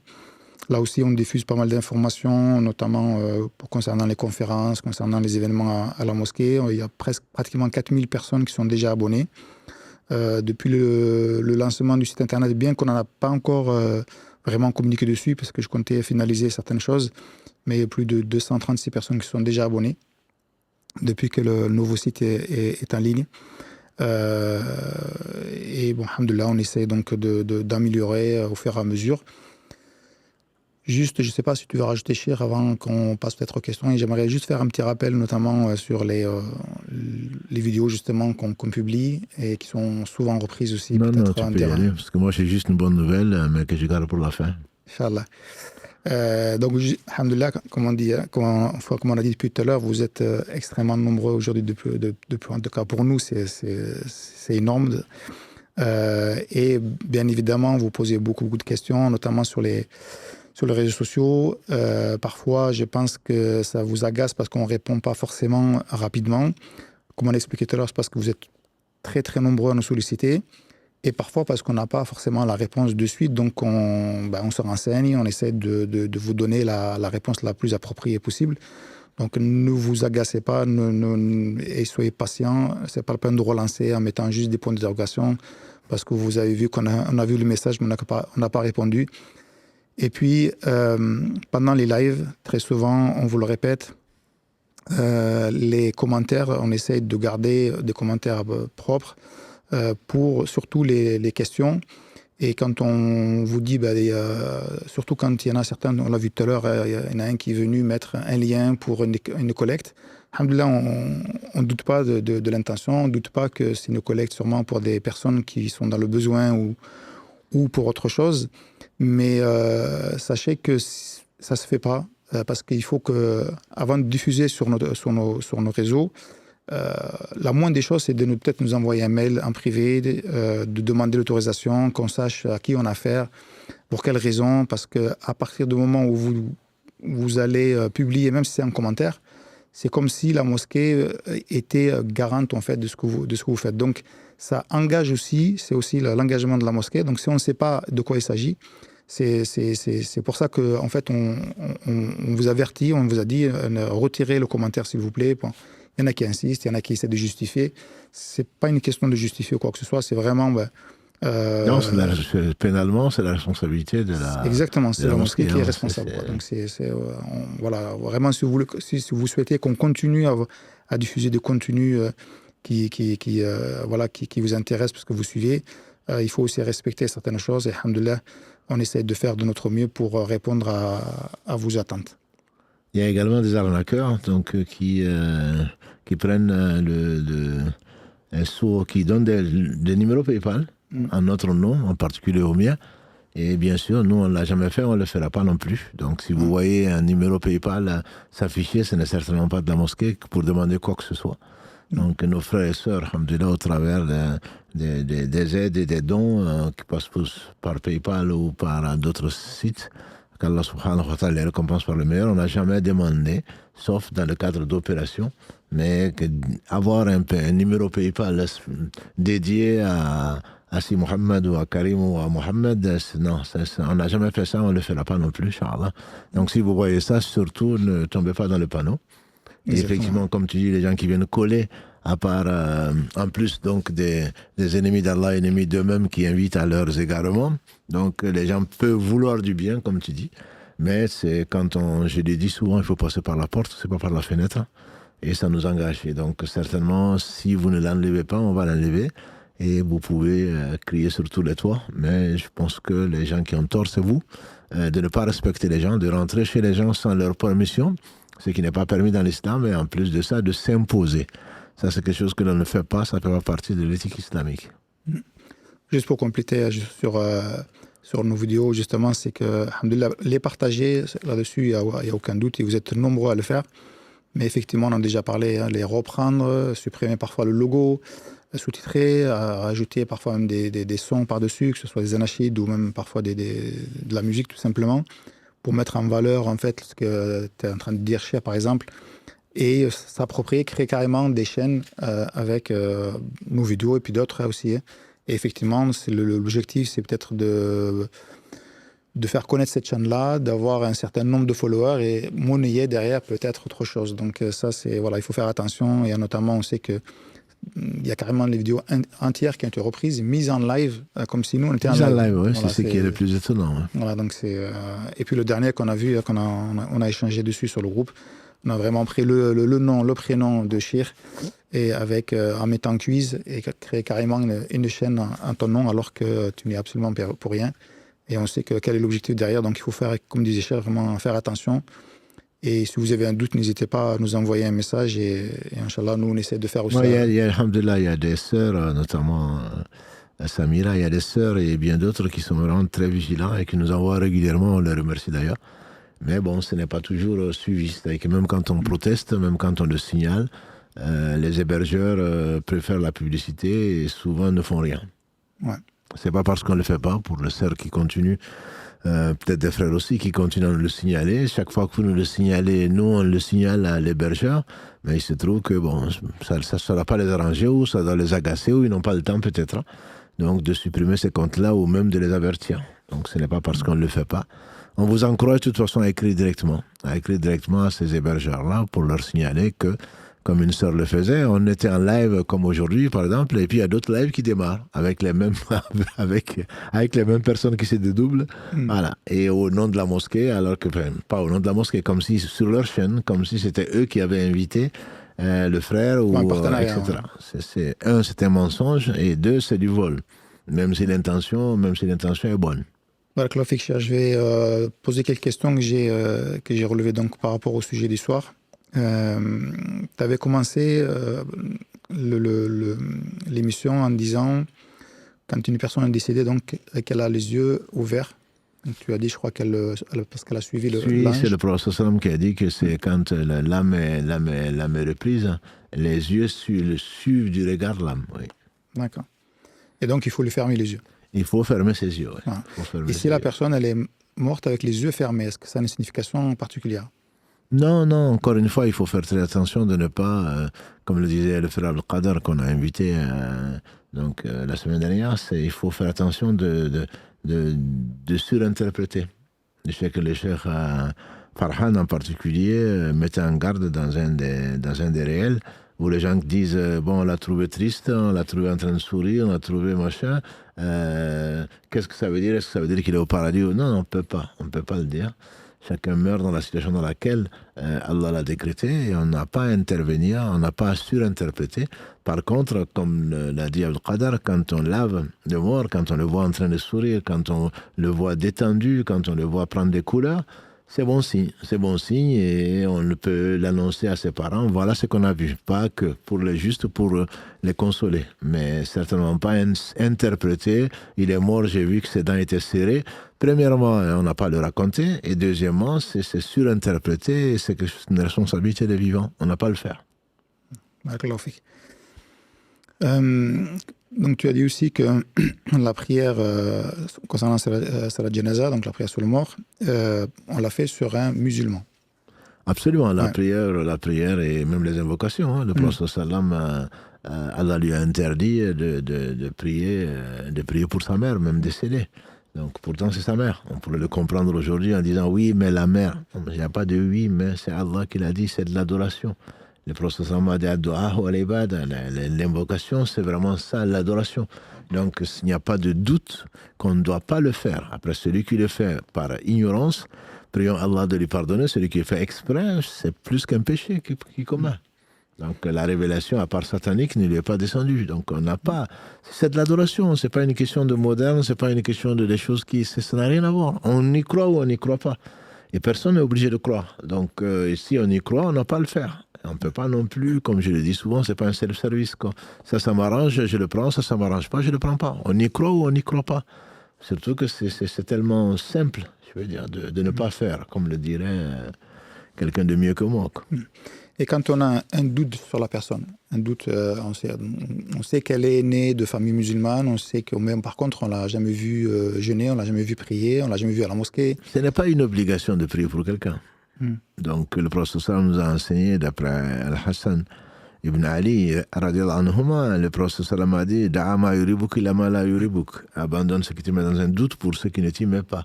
Et ça, c'est un péché de le faire, peut-être. Et peut-être que tu vas gagner des hasanats. Entre les deux, si Mohammed nous le dit là, les savants, ils ont privilégié le fait de d'écarter le mal, même s'il y a un bien dedans. Voilà, donc quand il y a un doute, il ne faut pas le faire. Il ne faut pas le faire, parce qu'il se peut que tu fasses un péché. Et quel péché? Et quel péché? Tu aurais désobéi à Allah en désobéissant au prophète sallam. Donc, parce que moi, je crois que... On ne t'a pas demandé, tu n'es pas obligé. Tu n'es pas obligé de le faire. Donc, le mieux, c'est vraiment, pour un cœur sain, c'est certainement d'éviter.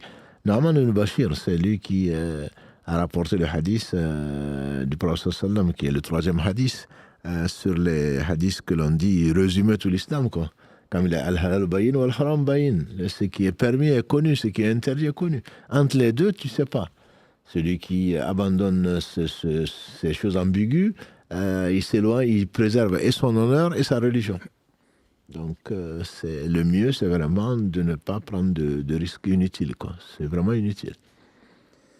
Et concernant la prière Salat Janaza, je reviens dessus, est-ce qu'elle doit être faite automatiquement à la mosquée ou est-ce qu'elle peut être faite dans un autre lieu On amène à la mosquée parce qu'on espère, s'il y a le temps de le faire, on le fait. Mais imaginons que quelqu'un est décédé, n'importe où, on n'est pas obligé de l'amener à la mosquée. On amène à la mosquée parce que c'est là où on pense que les meilleurs sont à la mosquée. Ça ne veut pas dire que tous ceux qui y sont meilleurs.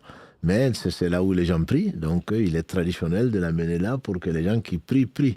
Et on espère trouver 3 rangées ou les 40 dont on parle, en espérant donc que c'est plus efficace. Non, on peut faire la salat janaza dans une musalla, n'importe où, on peut innover. Pas dans un cimetière, mais au bord du cimetière, on peut le faire. Sur la route, à côté de la route, on peut le faire. Et notamment, on trouve un corps, quelqu'un qui décède, on ne va pas l'amener dans un cimetière, forcément. En tout cas, si je ne parle pas des règles juridiques. Mais imaginons que quelqu'un meurt, on l'enterre là où on peut l'enterrer, si c'est permis par la loi.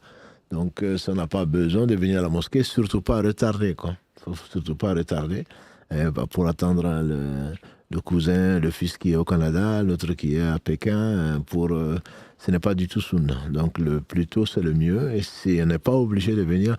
C'est comme les reconversions, c'est comme autre chose. Les gens ont des habitudes, c'est d'amener à la mosquée, pas forcément. Barakallahu fihim, de penser du bien de la mosquée, mais ce n'est pas une obligation d'amener les corps à la mosquée. Non. Là, une question, je crois que c'était sur YouTube, la personne dit, près d'un mourant, faut-il faire la shahada à l'oreille en réanimation? En réanimation? Ouais.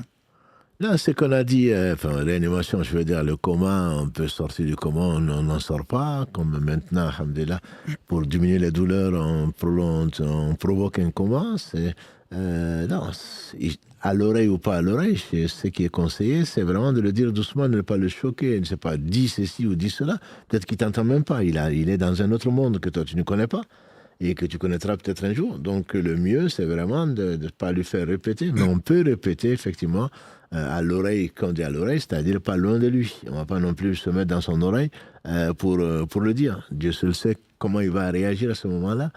Est-ce que ça va lui faire mal? Peut-être, on n'en sait rien. Donc, le mieux, c'est vraiment d'être à sa compagnie, de lui tenir la main quand c'était mahram, c'est La ilaha illallah, la ilaha illallah, Muhammad Rasulullah, la ilaha illallah. Voilà, de l'accompagner avec cœur et avec sincérité. Après, on n'a pas besoin de faire un enregistrement et encore moins d'appeler quelqu'un en train de le payer pour réciter Yassine ou autre chose, quoi. Une autre question, je crois que c'était sur Instagram aussi. S'il vous plaît, j'aimerais savoir si c'est bien de donner de l'eau ordinaire ou de l'eau zemzem au mourant parce qu'on dit qu'à ce moment-là, il a soif et que Shaitan, à côté de lui, il propose de l'eau. Alhamdulillah. S'il propose de l'eau, bon, mieux vaut se précipiter, effectivement, et rentrer en concours avec Shaitan. Non, c'est que la personne soit éprouvée à ce moment-là, certainement. Il a été rapporté, là je l'ai entendu dans un discours, mais je n'en connais pas l'authenticité, que l'imam Ahmad,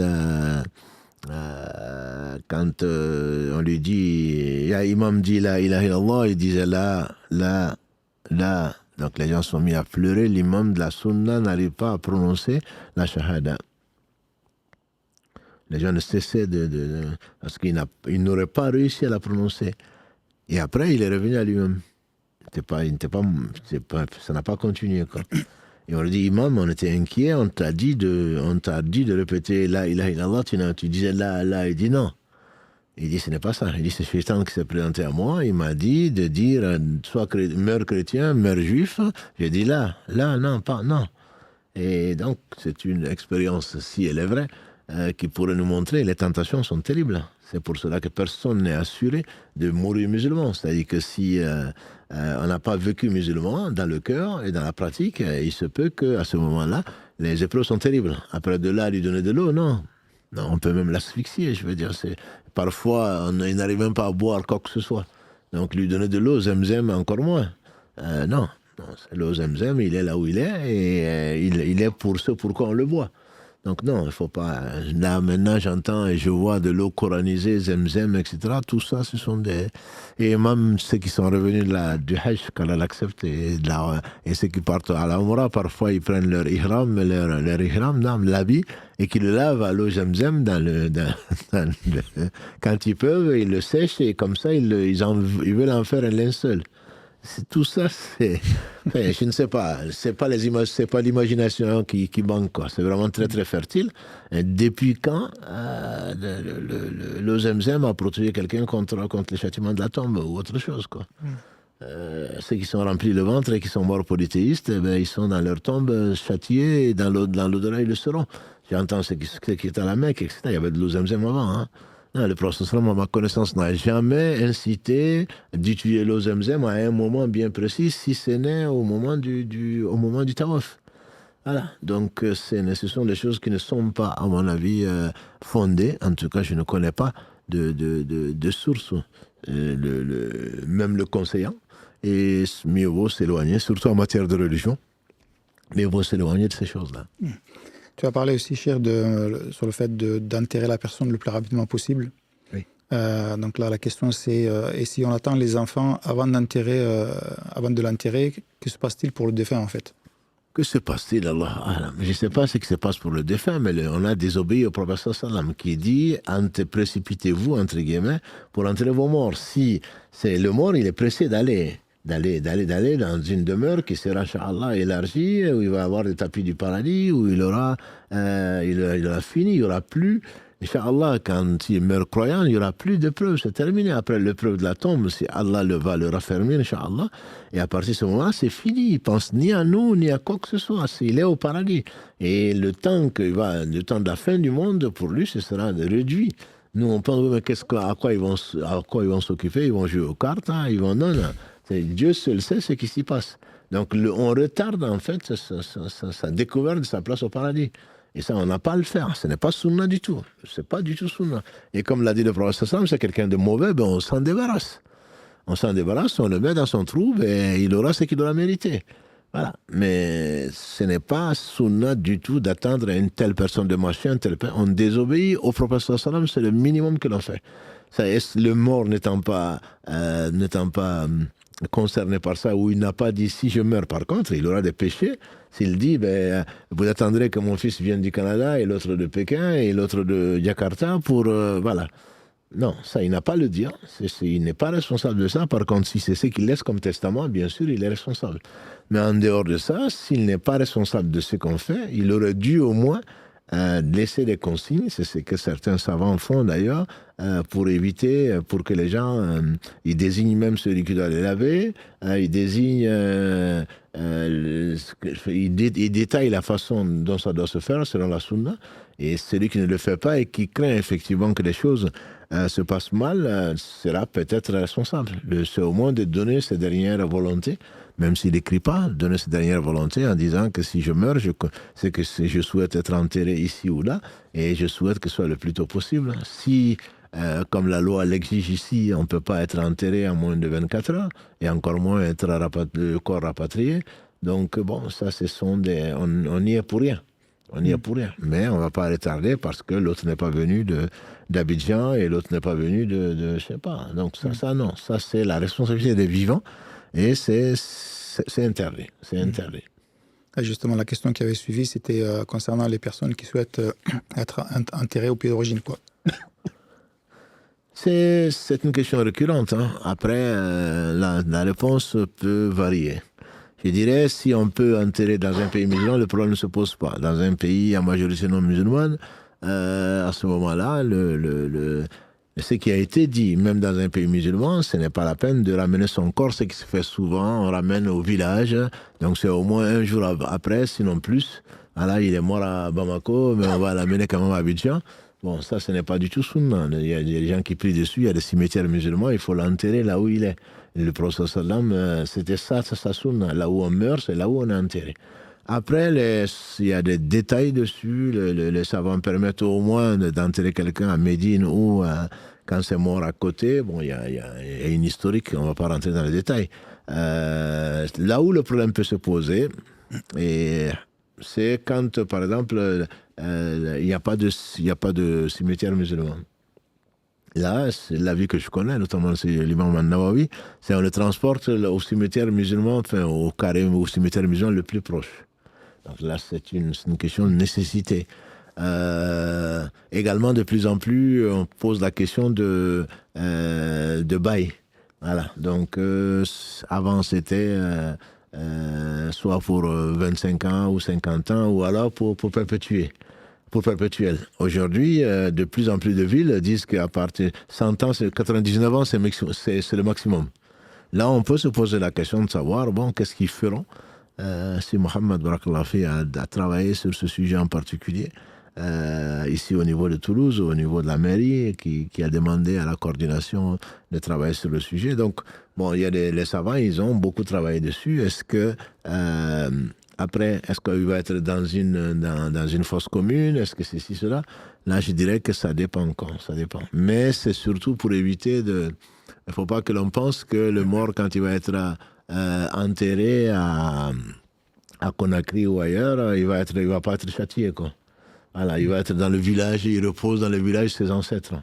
Ça n'a rien à voir avec l'islam, quoi. Ça n'a rien à voir. Le prophète sallam, il est décédé, Abu Bakr, Omar ont été enterrés à Médine. Ils sont tous nés, à ma connaissance, à la Mecque. Voilà, donc c'est pas dans cet esprit-là, ça ne servira à rien de ramener un corps dans un pays ou dans un village. Ça ne va à rien lui donner comme avantage, quoi. Ça, c'est surtout ça. C'est plus pour les vivants qu'ils veulent être rassurés, ils veulent ceci et cela. Après, je dis, c'est une question qui se discute. C'est que c'est qu'il y a un de nos oncles qui est décédé l'autre jour, bon, il a laissé plus de 10 enfants, plus de 30 petits-enfants, arrière-petits-enfants. Ils ont décidé de l'enterrer ici. Alors que je m'attendais à ce qu'il enterre au bled. Bon, c'est ce que je peux comprendre, mais au moins ici, il y a des enfants, il y a des petits-enfants qui viendront au moins, qui penseront à lui pour prier pour lui et qui vont visiter le cimetière, etc. Alors que s'il était enterré en Guinée, là où il est né, bon, personne ne le connaît plus. Enfin, il n'y a plus personne qui le connaît parce qu'il a quitté, il est mort, alhamdoulilah, 100 ans. Il a quitté il y a très longtemps. Il y a très peu de gens qui le connaissent. Bon, si c'est pour ça, vraiment, ça dépend.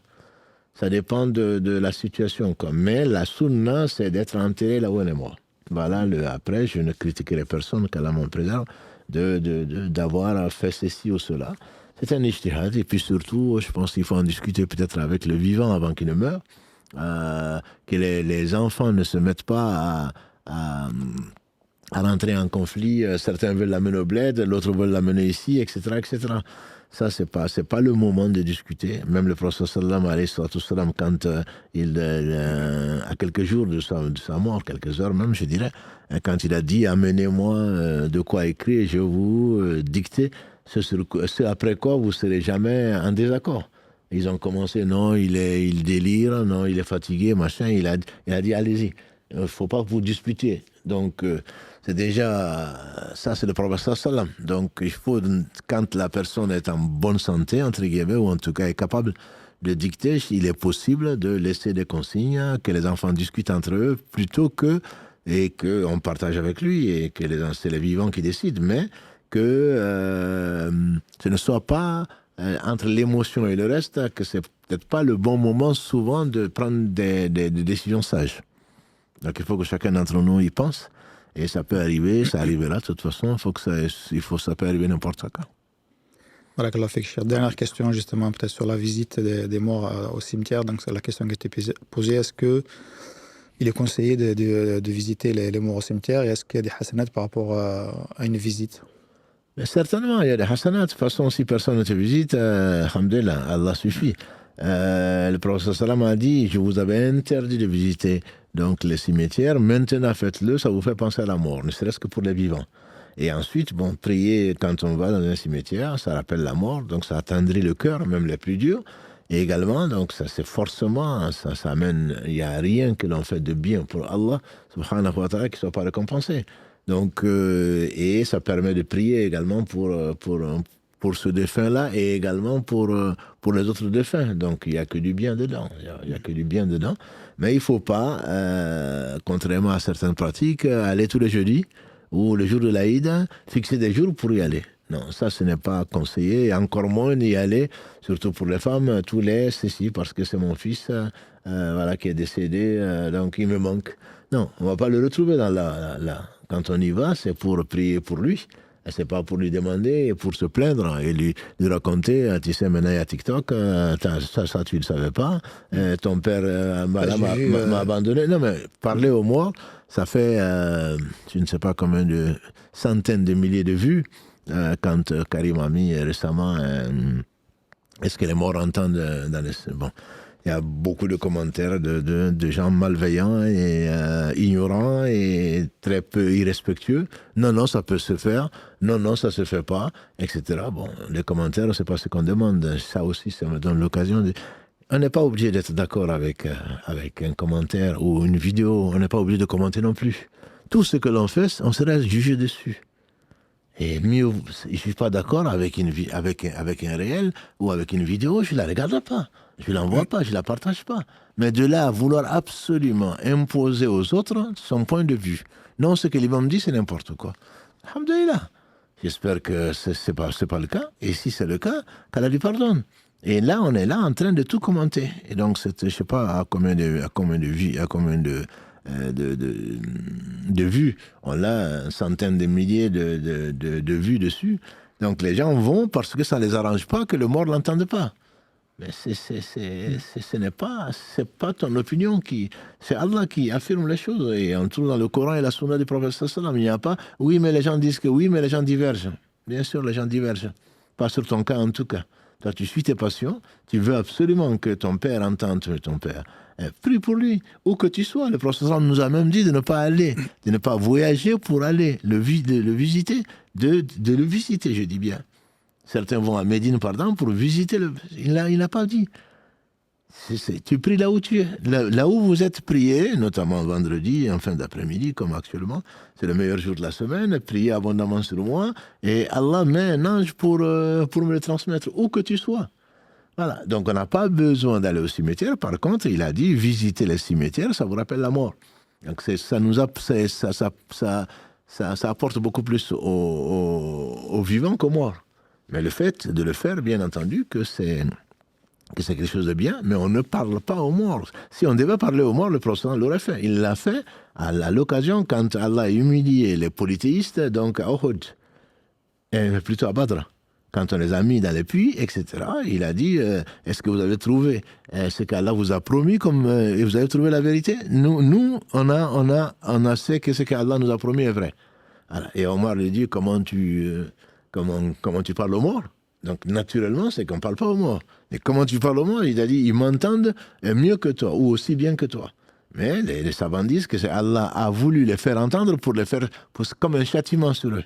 Ils ont désobéi à Allah, ils ont combattu le prophète sallam, et bien là, ils sont dans l'enfer, mais ils l'entendent. Voilà. Mais ça, c'est une particularité, à une occasion, on n'a pas entendu, à ma connaissance, le prophète sallam dire ça à d'autres occasions. Donc, il allait, il saluait les morts, hein, il priait pour eux, et vous nous avez dévancés, et on va vous rejoindre, Inch'Allah. Mais ça, il ne prenait même pas le nom ni de ceci, ni de cela. Mais alors que ses filles, il les a enterrés, sauf Fatima, il les a enterrés lui-même. Voilà. Il n'allait pas spécialement à Baqiya pour parler à Zeynep ou parler à Ruqayya. Non, ce ne sont pas des choses, ça ne nous plaît pas. Parce que ça ne nous satisfait pas, parce qu'on veut suivre nos passions. C'est ce qui est grave. Je ne savais pas, alhamdoulilah, ça c'est une bonne chose. Maintenant que je sais, je demande pardon à Allah. Non, je ne savais pas, non mais je savais, mais de toute façon ça ne doit pas être vrai. Voilà. Ça c'est de l'orgueil, on n'accepte pas la vérité.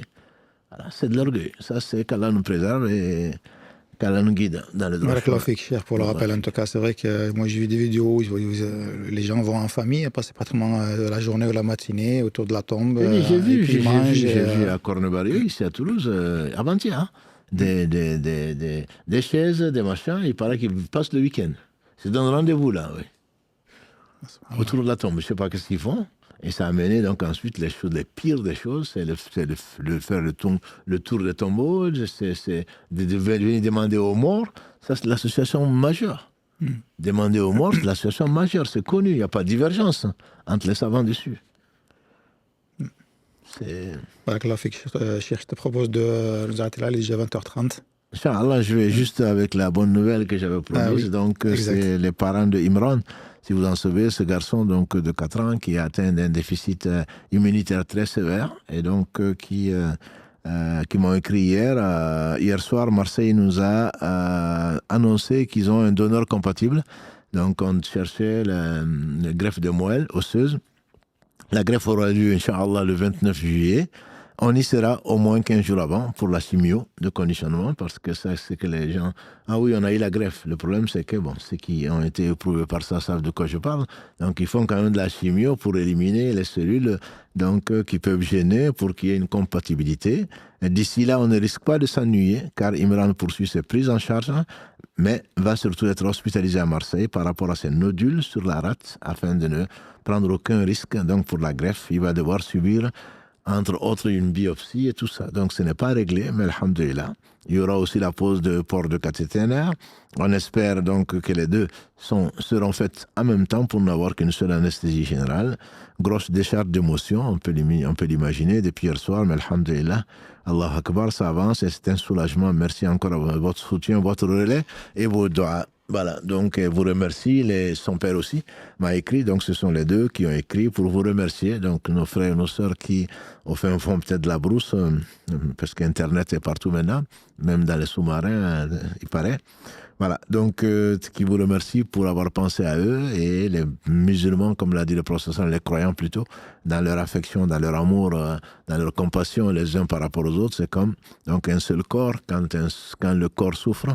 Donc, un seul membre souffre du corps, c'est tout le corps qui répond par l'insomnie et par la fièvre. Donc, qu'Allah subhanahu wa ta'ala apaise ses parents ainsi que les parents de tous les éprouvés et qu'il fasse de ce don récompense par le meilleur ceux qui ont donné, dont celui qui visiblement qui est compatible. Donc, qu'Allah subhanahu wa ta'ala guérisse Imran et qu'il le ramène sain et sauf donc à ses parents. Voilà donc le message que je voulais garder pour la fin et continuer à prier pour nos frères et nos sœurs donc, qui sont éprouvés de par le monde, qu'Allah subhanahu wa ta'ala, qui est le sage et qui est juste, vienne à leur secours et qu'il leur donne le meilleur ici-bas et qu'il allège donc les épreuves et qu'il donne le meilleur dans l'au-delà qui est le paradis. Et on a vu aujourd'hui dans la khutbah, le prophète sallam d'après Anas Kalalagré, on va amener au jour du jugement dernier